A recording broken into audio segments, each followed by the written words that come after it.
Hi, my name is Eman. Welcome to my channel. We're going to be doing what's for dinner, planning for dinner, grocery hauls, as well as planning. And sometimes we might be doing a day in the life. So please, if you like what you see, like and subscribe and share with your friends. Hi, and welcome back. Tonight, what's for dinner? We're having steak, mashed potatoes, and a side vegetable. I'll be seasoning the steaks with Morton's Nature Seasoning. I'm going to season both sides. I washed off the steaks before I put them down on the pan. And I'll be frying these up in the skillet.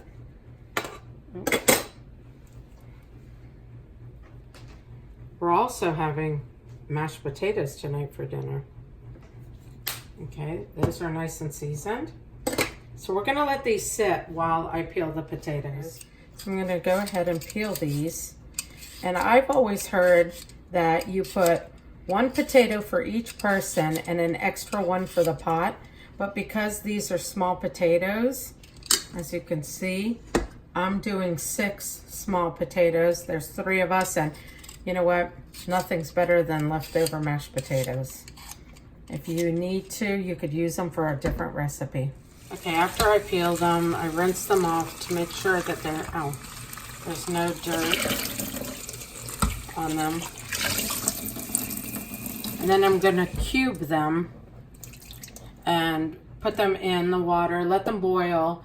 Once they're fork tender, then I'll drain them again and I'll add the other ingredients to them: butter, salt, pepper, and milk.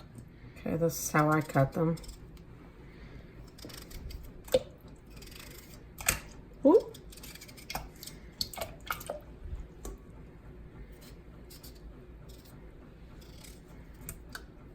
This is how I learned from my mother.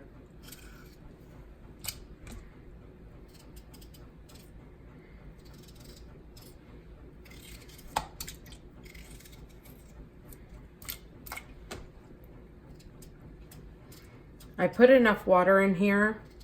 If you can see, there's enough water to cover the potatoes and give them room to cook. I do not put anything in the water. I don't add salt or anything.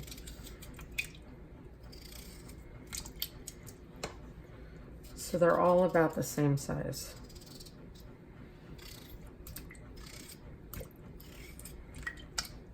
And there you go. In order to make the best mashed potatoes, I believe the russet potatoes are the best because they cook better. They're not as waxy and they mash up really well. And then also another tool. I've tried every tool that there is on the market because my old trusty potato masher had broken. So I tried the round ones that have the little holes, almost like the holes where you would dice something. I tried that, it didn't work. Then I tried the one where it was kind of an oval shape and it had the same kind of grid with the handle. That did not work. This is the best tool to use. And I think this is a KitchenAid. So I think I got this probably at Walmart.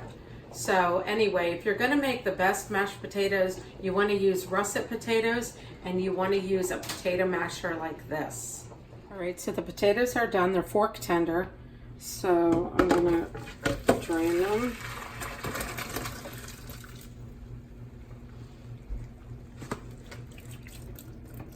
Make sure they're fully drained. You don't want watery mashed potatoes.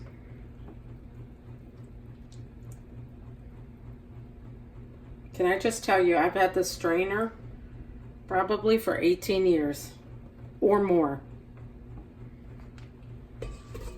All right, now we're gonna add our ingredients. I have 4 tablespoons that I've chopped up in half.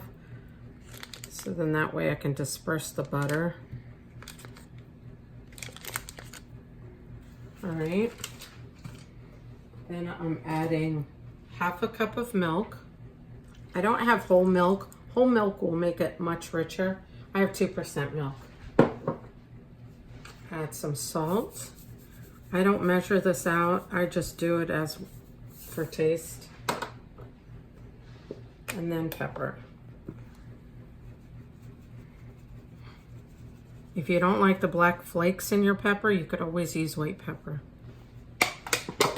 All right, and we're gonna start mashing.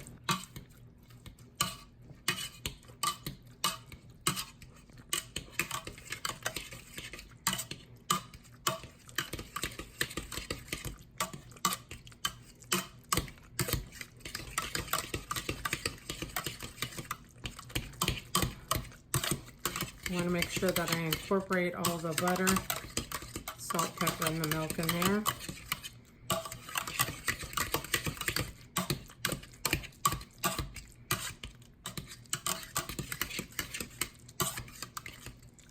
Okay. There you go. Mashed potatoes.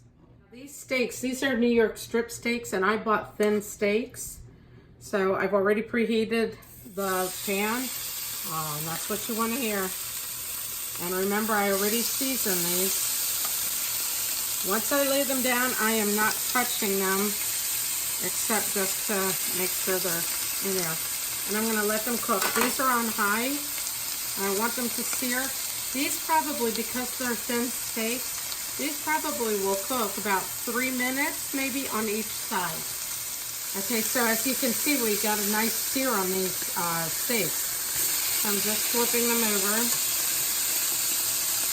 That one, probably because it's not near the burner. So what I'm making with the steaks and mashed potatoes is steamed spinach. I'm going to put this in the microwave for 6 minutes. Once it's done, I'll drain them and then add butter and salt and pepper. If you really want to kick up the flavor with these, some thick balsamic vinegar is delicious on steak. On spinach. So that's a tip. Okay, at one of our Greek festivals, they were selling this 12-year barrel-aged red grape balsamic vinegar, and it's nice and thick, and it's very sweet. So I drizzle a little bit on the spinach, and I'm telling you, it takes it to another level. All right, so we have steak, mashed potatoes, and spinach. That's what's for dinner.